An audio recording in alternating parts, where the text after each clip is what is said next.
Halo semuanya.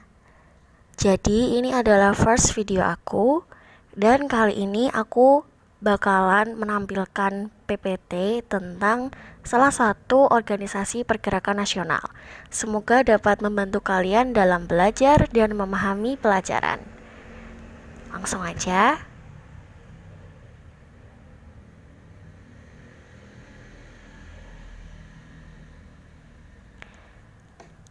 Sekarang kita masuk ke pengertian.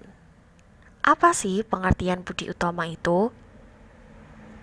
Budi Utomo adalah sebuah organisasi pemuda yang didirikan oleh Dr. Sutomo dan para mahasiswa Stovia yaitu Gunawan Mangunkusumo dan Soeraji pada tanggal 20 Mei 1908. Digagaskan oleh Dr. Wahidin Sudirohusodo. Organisasi ini bersifat sosial, ekonomi, dan kebudayaan, tetapi tidak bersifat politik. Berdirinya Budi Utomo menjadi awal gerakan yang bertujuan untuk mencapai kemerdekaan Indonesia, walaupun pada saat itu organisasi ini awalnya hanya ditujukan bagi golongan berpendidikan di Jawa. Saat ini, tanggal berdirinya Budi Utomo 20 Mei diperingati sebagai Hari Kebangkitan Nasional. Organisasi ini merupakan organisasi modern pertama di Indonesia loh. Kita lanjut. Selain mahasiswa Stovia, Budi Utomo juga terbentuk karena dipelopori oleh beberapa mahasiswa-mahasiswa lainnya, seperti mahasiswa di Sekolah Peternakan dan Pertanian Bogor, Sekolah Guru Bandung, Sekolah Pamung Praja Magelang dan Probolinggo, serta Sekolah Sore di Surabaya. Nama Budi Utomo sendiri pertama kali diusulkan oleh Soeraji dan mempunyai semboyan sendiri yaitu Indi Foroid atau Hindia Maju. Sejarah terbentuknya Budi Utomo. Jadi, pada hari Minggu 20 Mei tahun 1908 pada pukul 9 pagi bertempat di salah satu ruang belajar Stovia, Sutomo menjelaskan gagasannya. Ia menyatakan bahwa hari depan bangsa dan tanah air ada di tangan mereka. Maka lahirlah Budi Utomo. Namun para pemuda juga menyadari bahwa tugas mereka sebagai mahasiswa kedokteran masih banyak di samping harus berorganisasi. Oleh karena itu, mereka berpendapat bahwa kaum tualah yang harus memimpin Budi Utomo. Sedangkan para pemuda sendiri akan menjadi motor yang menggerakkan organisasi tersebut. 10 tahun pertama Budi Utomo mengalami beberapa kali pergantian pemimpin organisasi. Kebanyakan memang para pemimpin berasal dari kalangan priai atau para bangsawan dari kalangan keraton, seperti Raden Adipati Tirtokusumo, mantan Bupati Karanganyar, dan Pangeran Aryo Notodirojo dari Keraton Pakualaman. Nah, tujuan berdirinya Budi Utomo yaitu gak lain merupakan tempat meningkatkannya martabat rakyat dan bangsa. Peningkatan ini akan dilaksanakan dengan cara mendirikan dana siswa di mana suatu lembaga membiayai pemuda yang cerdas tapi nggak bisa melanjutkan studinya. Teman-teman maafin aku ya kalau ada banyak suara motor, hehehehe. Tujuan awalnya sebenarnya Budi Utomo itu hanya untuk membentuk dana siswa yang diperluas buat memungkinkan pembentukan organisasi Budi Utomo. Budi Utomo menurut pendiri yaitu suatu asosiasi yang akan mencapai sesuatu berdasarkan bangsawan, kebaikan, atau tabiat. Tujuan Budi Utomo yaitu guna meraih kemajuan yang harmonis buat orang-orang Jawa dan Madura.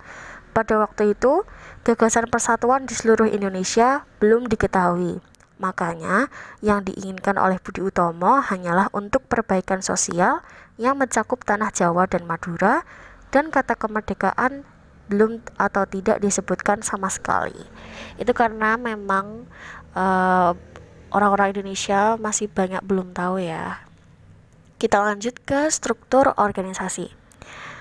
Struktur organisasi Budi Utomo yaitu ketuanya Sutomo, wakil ketuanya Sulaiman, sekretaris 1 Gondo Suwarno, sekretaris 2 Gunawan M. Kusumo, bendaharanya Raden Angka, komisarisnya M. Suwarno, komisarisnya lagi Moh Saleh, kemudian ada RM Gombrek, dan terakhir Suraji. Perkembangan Budi Utomo. Fase perkembangan terjadi pada kepemimpinan Pangeran Aryo Notodirojo, di mana mulai ada keinginan untuk mewujudkan tujuan politik dalam organisasi Budi Utomo. Bahkan seorang Indo-Belanda, Douwes Dekker, kalian pasti tahu ya, yang sangat pro terhadap perjuangan bangsa Indonesia, mendukung politik secara nyata masuk ke dalam ranah perjuangan Budi Utomo. Berkat pengaruhnya lah, pengertian mengenai tanah air Indonesia semakin bisa diterima dan masuk ke dalam pemahaman orang Jawa. Fase munculnya organisasi baru, Budi Utomo melaksanakan kongres pertamanya pada tanggal 3-5 Oktober 1908 yang diselenggarakan di Yogyakarta dan diikuti oleh 7 cabang dari kota Batavia atau sekarang Jakarta, Bogor, Bandung, Magelang, Yogyakarta, Surabaya, dan Ponorogo. Dalam kongres pertamanya ini berhasil mengangkat Raden Adipati Tirtokusumo atau mantan Bupati Karanganyar sebagai Presiden Budi Utomo yang pertama.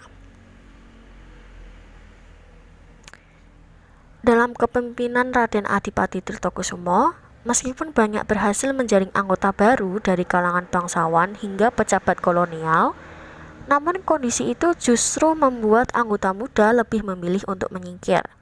Dalam kondisi ini pula, mulai muncul organisasi baru, seperti organisasi yang dibentuk oleh Perhimpunan Para Pedagang Besar ataupun Kecil di Solo dengan nama Sarekat Dagang Islam, dengan tujuan untuk saling mendukung satu sama lainnya. Organisasi ini kemudian berganti nama oleh Cokro Aminoto menjadi Sarekat Islam dengan tujuan yang lebih luas untuk mempersatukan semua orang Indonesia yang hidupnya tertindas oleh penjajahan. Pemahaman pro perjuangan ini juga diemban organisasi Indische Partij yang sudah lama dipersiapkan oleh Pak Douwes Dekker tadi. Kedua organisasi ini menjadi garda terdepan sebagai organisasi perjuangan dan pada masa itu sangat ditakuti Belanda karena perjuangannya. Jadi itu tadi yang bisa saya sampaikan tentang organisasi Budi Utomo, mulai dari sejarah pembentukannya, tujuannya, struktur organisasi, hingga sejarah perkembangan Budi Utomo. Jikalau ada salah kata atau mungkin tidak tepat dalam penyebutannya, saya mohon maaf sebesar-besarnya. Jangan lupa like, comment, subscribe ya. Hehehehe. Terima kasih. Wassalamualaikum warahmatullahi wabarakatuh.